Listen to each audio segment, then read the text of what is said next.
Hi, welcome to my project, Diabetes Prevention Business Analysis Project for the Effective Marketing and Research Fund Allocations. My name is Jimmy Herr. Introduction. The National Institute of Diabetes and Digestive and Kidney Diseases purpose is to prevent diabetes.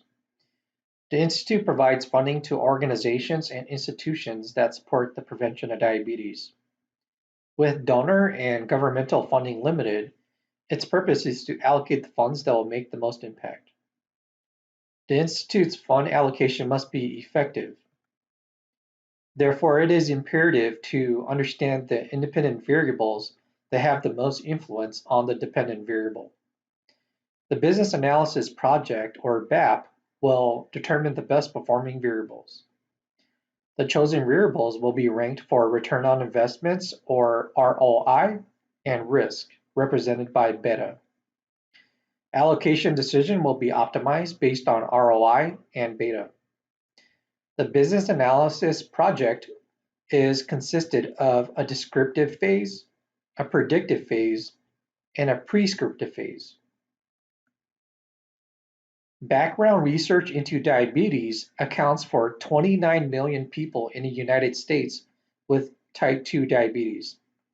Furthermore, there is another 84 million with prediabetes and an estimated 8 million that have diabetes but don't know they have the disease because their symptoms are so mild.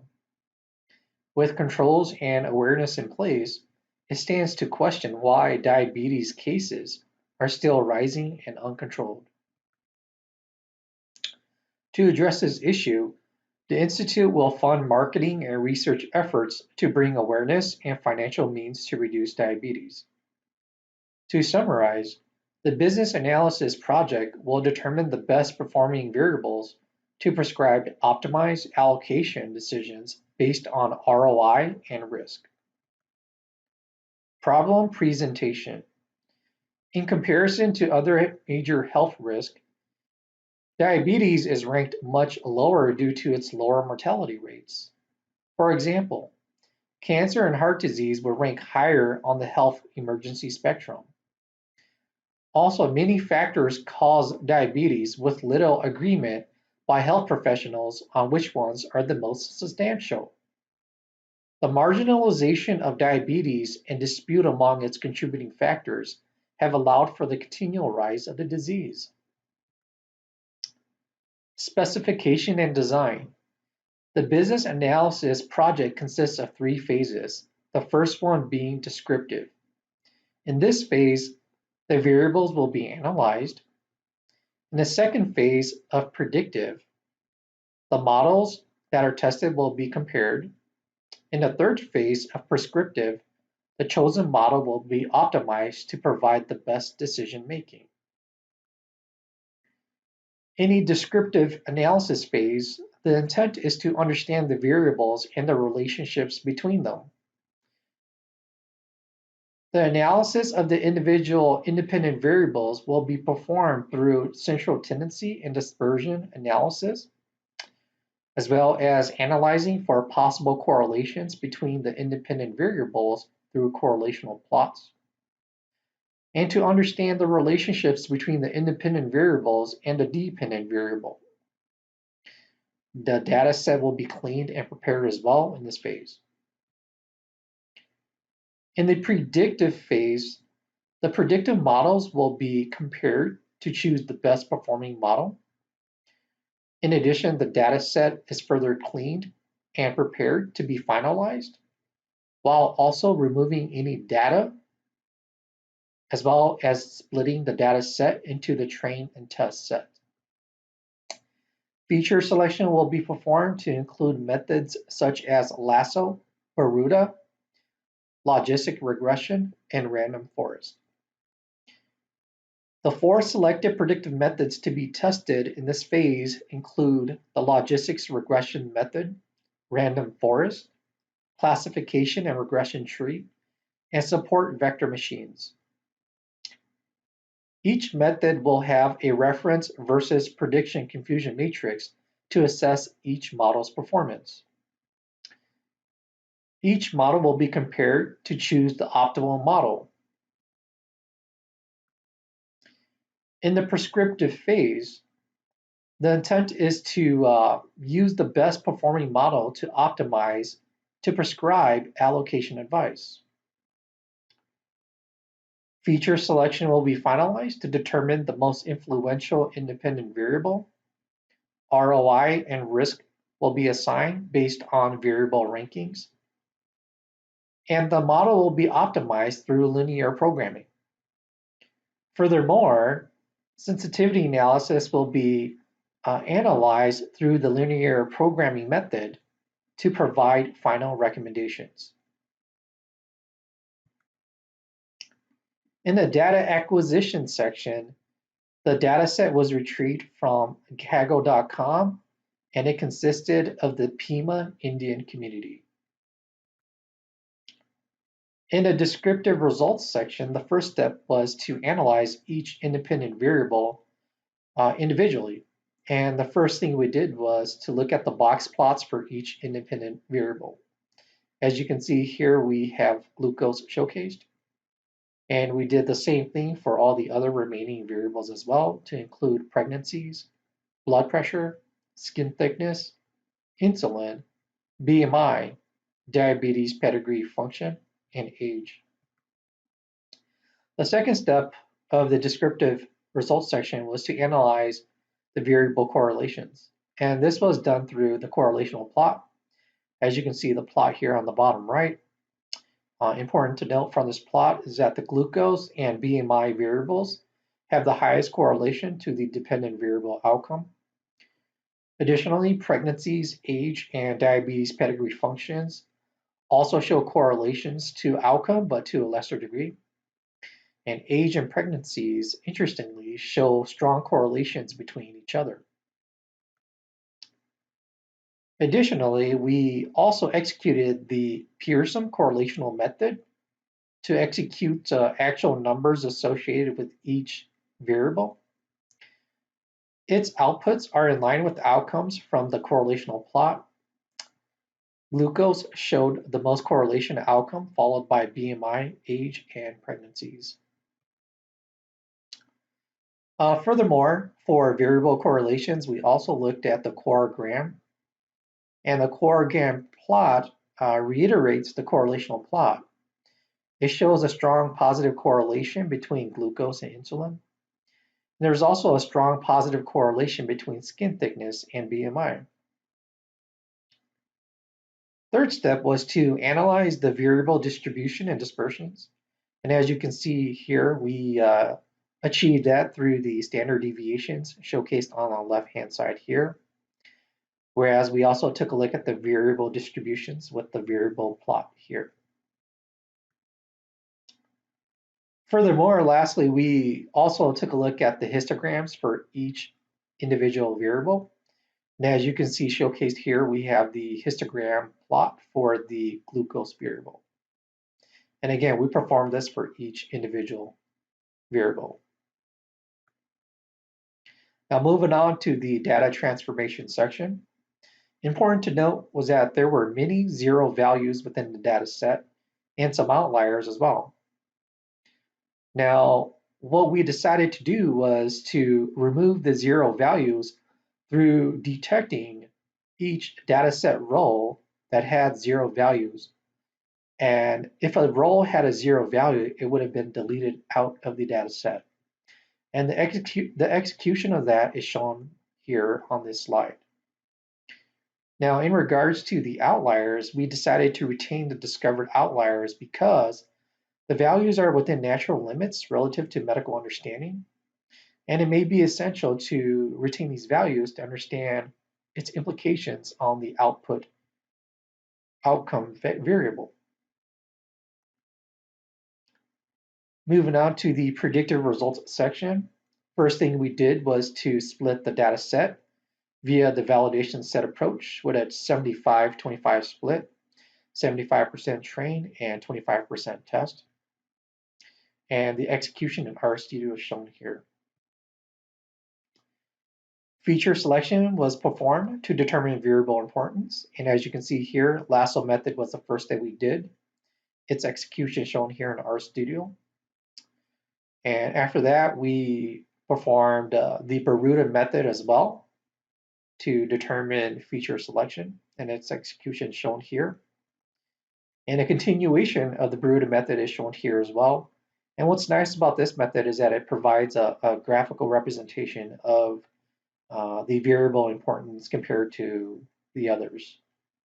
And as you can see here, glucose is ranked very high compared to the other independent variables. Furthermore, we entertain feature selection in random forests via the var-imp plot functions. And with this function, it actually provides a quantitative output on the right-hand side with an additional graphical representation, as you can see on the left-hand side here. And similar to the other feature selection methods, glucose is ranked very high. Now, the first predictive model that we tested was the logistics regression method. And as we worked through that method to tune it, we also tested the logistics regression method for collinearity. And that was done through the variance inflation factor as shown here, or VIF method. And the thresholds that most experts agree on is a threshold of 5 or 10. Now, any values above a 5 or 10 would be regarded as having some collinearity within your model. As you can see in the output here for our logistics regression model, we do not have collinearity.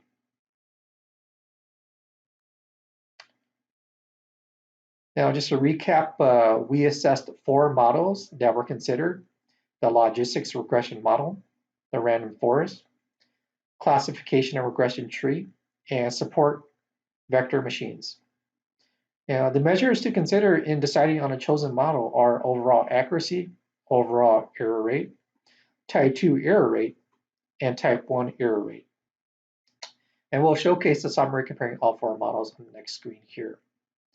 Now we'll go straight to it. The logistics regression model outperformed the other 3 methods in 2 categories: accuracy and total error rate.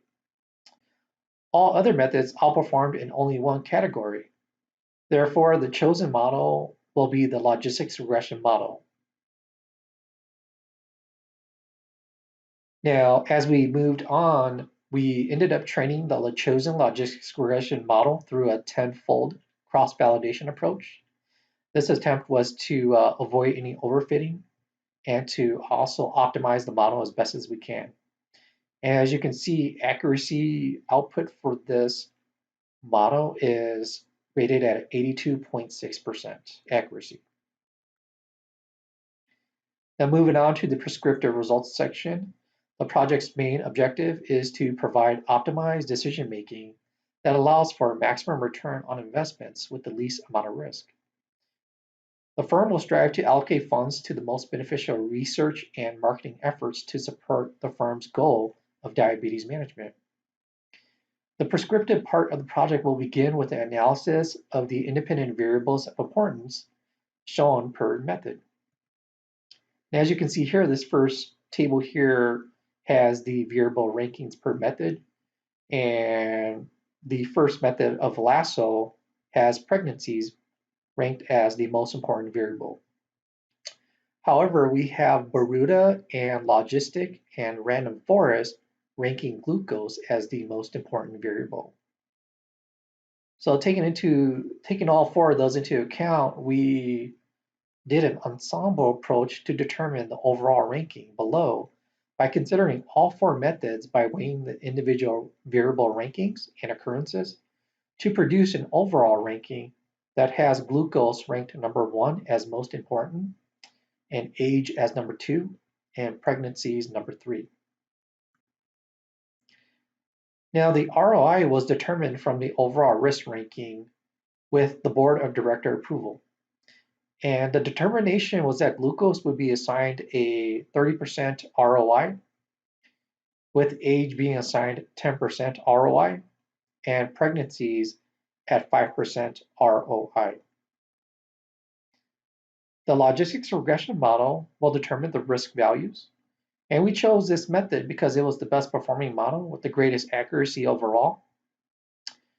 And the beta values, and just a little recap on beta values, any beta value larger than 1 indicates a higher risk, while values below indicate a moderate to low risk. Therefore, in consideration of the logistics regression model, pregnancies was assigned a beta risk value of 1.2, whereas age was assigned a beta risk value of 0.90.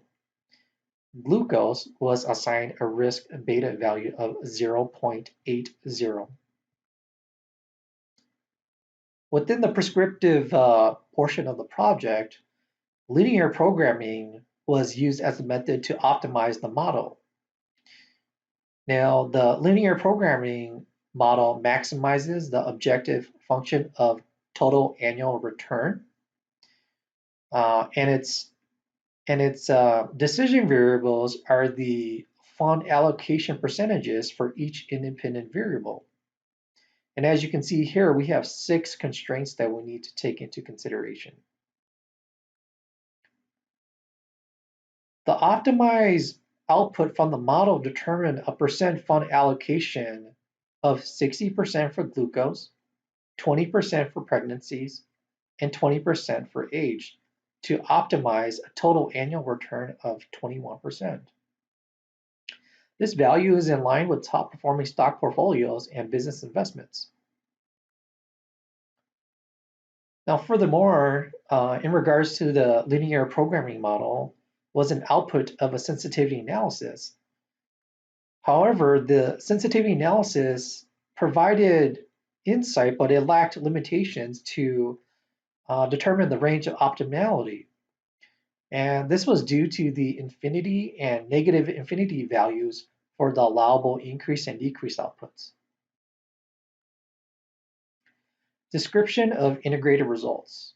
So a quick recap. The variable importance selection started in the descriptive phase and was finalized in the predictive phase, giving the following overall variable ranking of glucose being most important, followed by age and pregnancies.